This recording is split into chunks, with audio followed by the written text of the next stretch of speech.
July 1969. America plants its flag on the moon. By 1972, we turned away. We grounded Apollo rockets, and we left the lunar surface after just 6 landings, 12 footsteps, and 382 kilograms of ancient rock. Then, silence. More than 50 years later, Artemis II prepares to send a diverse crew farther than any humans have traveled, not to conquer, but to return with new purpose. Why did we walk away from the moon? And why does going back now matter more than ever? The answer begins with the glory and the heartbreak of Apollo. 12 pairs of boots pressed into ancient lunar dust. Between 1969 and 1972, 6 Apollo crews crossed 250,000 miles and landed on the moon, each mission unfolding as a global event. The world watched live as Armstrong, Aldrin, and then 10 more astronauts bounded across the surface, their voices echoing through static and history. Each landing brought new discoveries: strange orange soil at Taurus Littrow, the first lunar rover rolling out across the gray plains, seismic sensors listening for moonquakes. In all, Apollo astronauts carried home 382 kilograms of rock and soil, samples still studied in labs today, each one a time capsule from the dawn of the solar system. The Saturn V rocket that hurled them outward shook windows hundreds of miles away. Its 7.5 million pounds of thrust was a thunderous promise that anything seemed possible.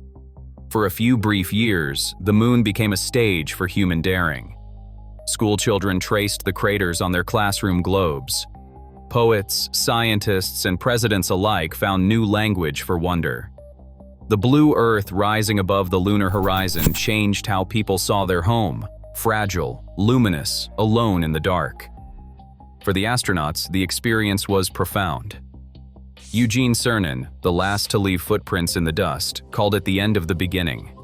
Heart rates soared as lunar modules descended, nerves stretched taut between hope and disaster.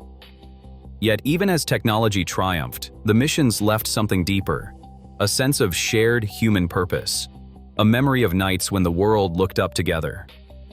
Apollo became more than a Cold War contest or a feat of engineering.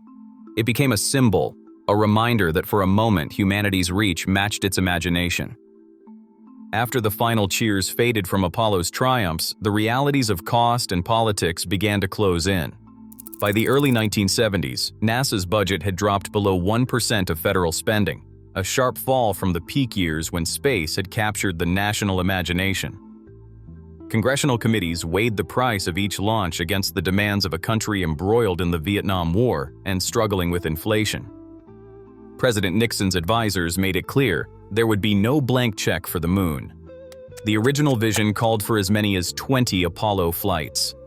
Instead, Apollo 18, Apollo 19, and Apollo 20 disappeared from the manifest, their hardware reassigned or left unused.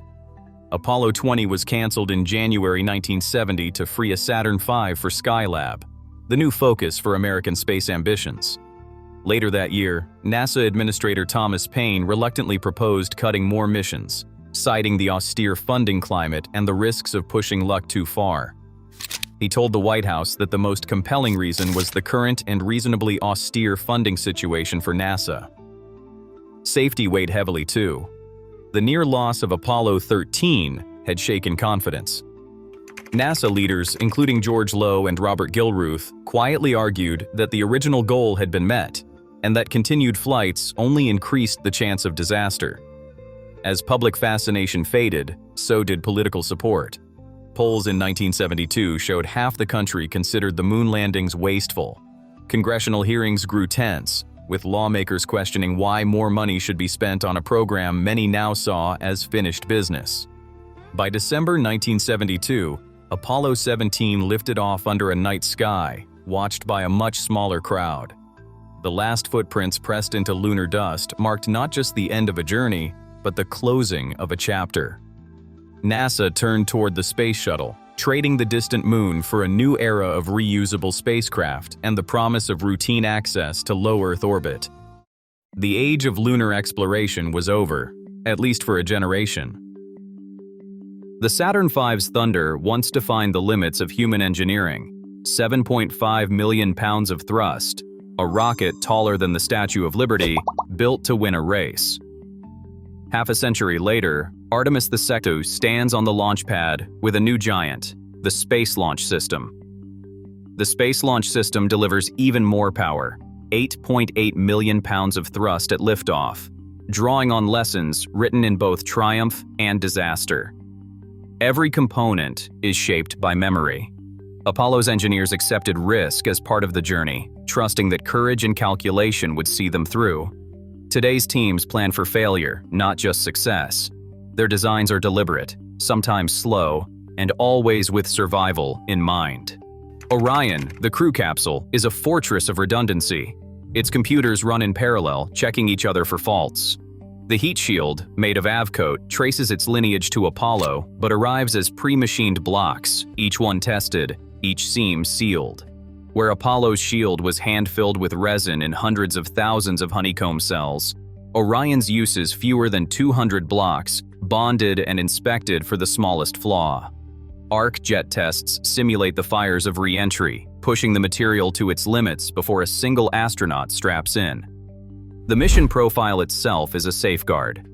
Artemis II will follow a free return trajectory, a path that loops around the far side of the moon and brings the crew home even if every engine falls silent.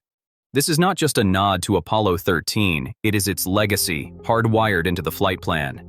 If disaster strikes, gravity alone will guide Orion back to Earth. The route is precise.